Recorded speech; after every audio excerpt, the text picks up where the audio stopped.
I just made this adorable little house keychain and I will take you through a few steps to make them yourself. I started by drawing out 2 pieces, a roof and a wall. I did not measure for this, it just helped me visualize what my fabric cutouts would look like. I then cut out 2 pieces of each to roughly match the shapes that I had made. If you are using a pattern fabric, be sure to cut out mirrored pieces so that the side that your pattern is on will show on top of the project. I used a needle and thread to make the eyes and mouth. To make the mouth, use the backstitch method. Start through the back of the fabric and stitch ahead, leaving a small space. Pull the thread through the top, and for the next stitch, start back where the last stitch ended. I also hand stitched on a little door. The fabric I used was a little bit thick, so I would use a thinner fabric so it's a little less bumpy. This is a great time to add any cute decals that you want.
Roof and house right sides together and sew.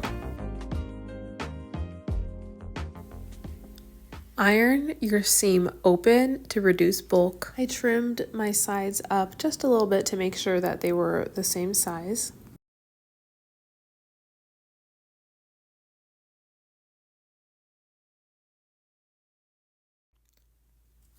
Attach a looped ribbon to the top of your house with the looped part facing down and inward. Sew the house pieces right sides together, but leave an opening at the bottom. Turn right sides out using tweezers to help if needed. Before turning it out, I clipped the corners, not clipping past the stitches, which will help your corners be sharp. Use tweezers to lightly stuff the house with scrap fabric. Finish off with a needle and thread to use a ladder stitch to sew the bottom of the house shut.